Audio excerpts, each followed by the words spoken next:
Good morning all of you. आज हम लोग हिंदी पद्य पाठ्य योजना के बारे में जानेंगे। हमारी क्लास है 7th और प्रकरण है रहीम के दोहे।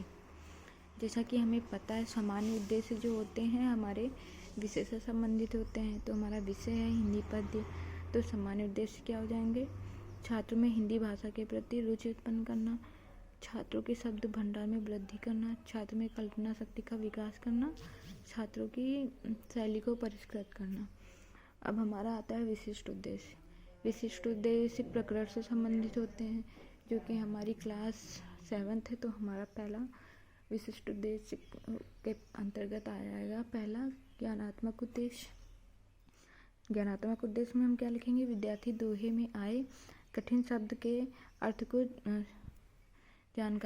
की जानकारी प्राप्त कर सकेंगे। बोधात्मक प्रश्न में क्या आ जाएगा? विद्यार्थी दोहे के अर्थ व भाव को समझ सकेंगे।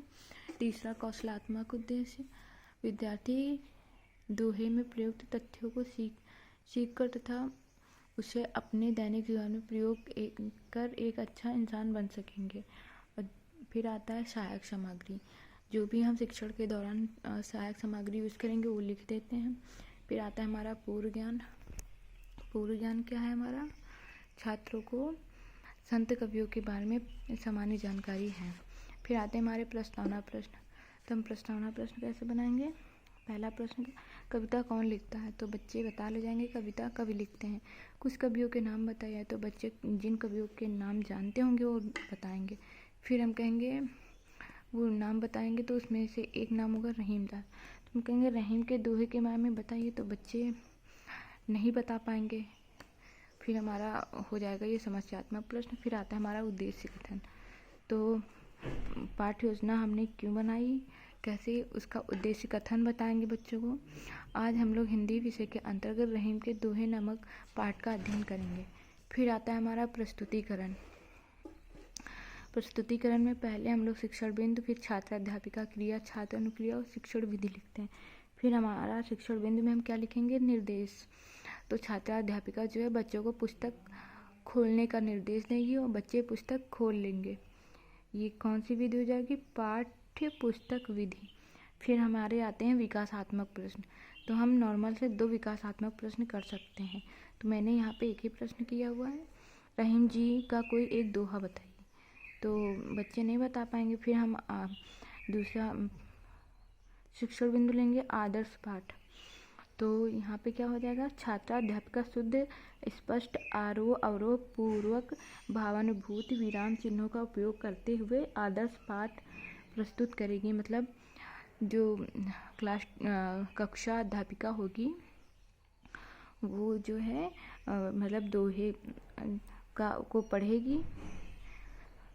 फिर विद्यार्थी क्या करेंगे? विद्यार्थी पूरे मनोभाव से पाठ का रसास्वादन करेंगे, मतलब अच्छे से सुनेंगे। ये हो जाएगी व्याख्यान विधि। फिर आता है अनुकरण पाठ। तो जो कक्षा अध्यापिका होगी वो आरोह अवरोह को ध्यान में रखते हुए विद्यार्थियों को आदर्श पाठ का अनुकरण करने का निर्देश देगी। मतलब पहले अध्यापिका खुद पढ़ेगी, फिर बच्चे सुनेंगे, उसके बाद बच्चों को भी अनुकरण करने का निर्देश देगी और बच्चे अनुकरण करेंगे, आदर्श पाठ का अनुकरण करेंगे। फिर आता है हमारा भाव परीक्षण प्रश्न। तो कक्षा अध्यापिका जो है वो परीक्षण प्रश्न करेगी। प्रयुक्त पंक्ति किस पाठ से ली गई है? तो बच्चे बताएंगे प्रयुक्त पंक्तियाँ रहीम के दोहे पाठ से ली गई हैं। दूसरा हो जाएगा प्रस्तुत पंक्तियों के रचयिता कौन है? तो प्रस्तुत पंक्तियों के रचयिता रहीम दास जी हैं। ये हो जाएगी प्रश्नोत्तर विधि। फिर आता है हमारा श्यामपट्ट कार्य। तो जो भी कठिन शब्द होंगे उनके शब्दार्थ बताएगी, वो ब्लैक बोर्ड पे या श्यामपट्ट पे करवाएगी छात्र अध्यापिका। फिर आता है कविता के अर्थ का विकास। तो कविता के अर्थ के विकास में क्या लिखेंगे? संकेत, जो भी दोहा पढ़ाना होगा उसका पहला और लास्ट का ऐसे संकेत दिखाएगी। फिर भावार्थ बताएगी। और इधर छात्र अनुक्रिया में विद्यार्थी ध्यानपूर्वक सुनेंगे। तो पूरे दोहे का अर्थ बताएगी। दोहे का अर्थ हो गया भावार्थ। फिर भावानुभूति प्रश्न। तो भावानुमेद प्रश्न कौन से हो जाएंगे? प्रस्तुत दोहे में कवि क्या कहते हैं, हमें एक कार्य कितनी बार करना चाहिए? तो प्रयुक्त दोहे में कवि कहते हैं हमें एक कार्य को एक बार करना चाहिए। फिर आता है दूसरा प्रश्न, प्रस्तुत दोहे में पानी को कितने अर्थों में प्रयोग किया गया है? प्रस्तुत दोहे में पानी को 3 अर्थों में प्रयोग किया गया है। फिर आता है हमारा मौन वाचन। फिर जो छात्र अध्यापिका होती है वो विद्यार्थियों को मौन वाचन करवाने का निर्देश देती है। तो विद्यार्थी जो होते हैं मौन वाचन करते हैं। फिर काव्यगत सौंदर्यानुभूति।